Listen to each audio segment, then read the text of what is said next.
The secret to my style of cooking is having some spice blends that have been created well in advance. They store really well in the refrigerator for a while. These spice blends came to being when I started my career as a chef, working and slaving 16 hours in a commercial kitchen, coming back home, wanting to enjoy the perfect work-life balance and putting out a fare. These were my savior during that time. One such spice blend that I have the fondest memories creating is this Turkish spice rub. The recipe of the same is in the description below. I've used this to create many a shish kebab and enjoy it either with some flatbread or tzatziki on the side. The perfect meal to end a harrowing week, calling it a week well done. Let's get to cooking it.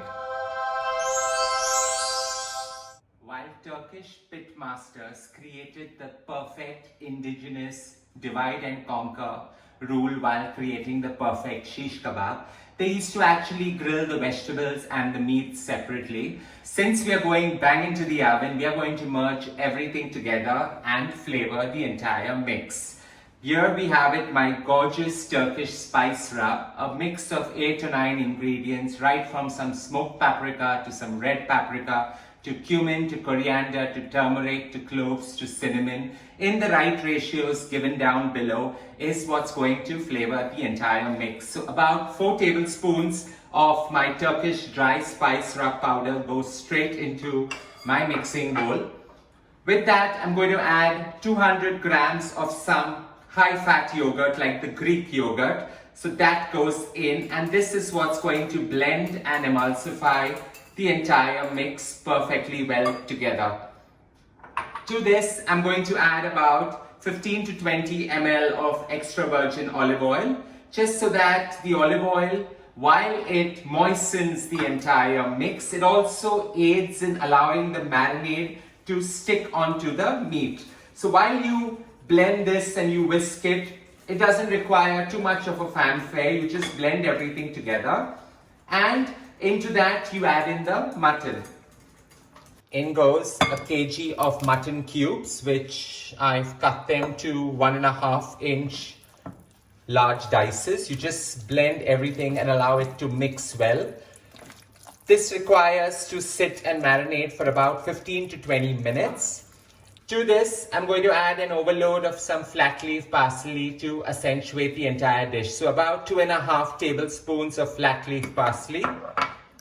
Mix this well, not forgetting some beautiful saffron strands. So about 2 pinches of this gorgeous saffron strand goes right on top. And now all we need to do is season this entire blend. So in goes a generous sprinkling of some sea salt.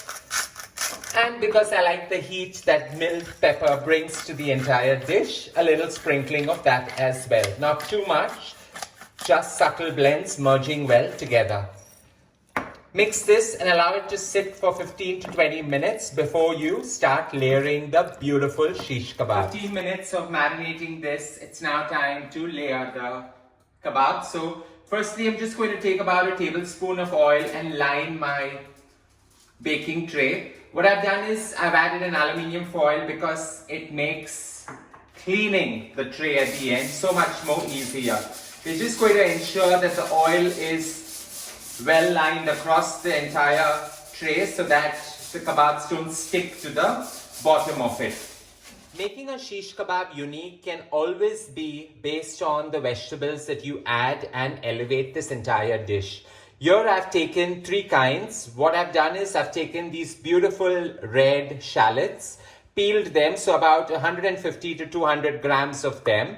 I've taken 2 large leeks, cut them into 1-inch roundels, and I've taken 2 large red peppers, cut them into large dices which form the bases. You can play around and use odds and ends and create the perfect shish kebab. Start off the process by skewering firstly a meat, then take a beautiful red shallot and go right in. This is the only tricky part of the entire prep, which is going to cause quite a stir, but at the end result of the same is by far worthy of this little struggle.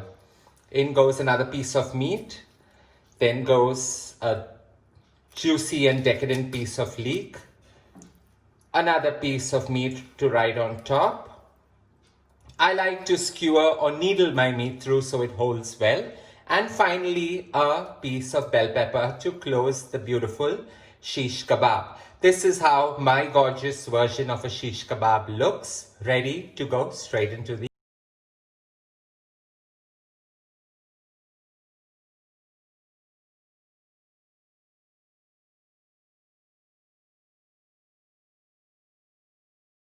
Now, any marinade that you have left behind is a godsend in this case, because all the additional vegetables, that's the bell peppers, the beautiful leek roundels, as well as these gorgeous red baby shallots, go right in.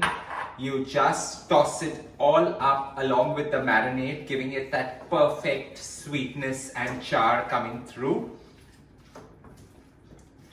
And this goes either in the side of your tray itself, or you can put it on another tray. I at times like to put it on top of the meat, because this in turn is going to bring out its sweetness and elevate these beautiful shish kebabs. So here they go right on top. A little bit of the marinade. This marinade is liquid sheer gold, which I do not like to waste at all. So scraping every part of it goes into creating the most succulent and soft shish kebab. Here we have it, my gorgeous mutton shish kebabs, Turkish in nature, ready to go into the oven. While I'm cooking this in the oven, you can also cook this in a grill pan over the open flame.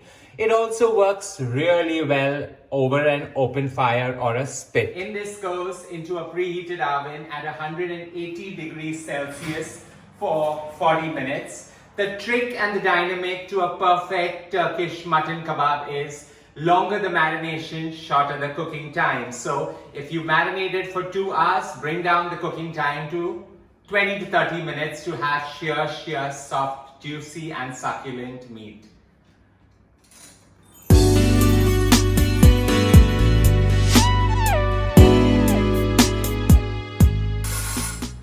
Here we have it, my beautiful shish kebabs are ready. Perfect char on the outside and succulent and moist right within. The kiss the oven gives you is by far beautiful. I hope you enjoyed creating these gorgeous, easy to create shish kebabs with me. While the shish kebabs go right on a platter, the vegetables form the basis to mop up any flatbread right in, creating a perfect holistic meal. Don't forget to show some love by hitting on the like button, and hey, don't forget to subscribe.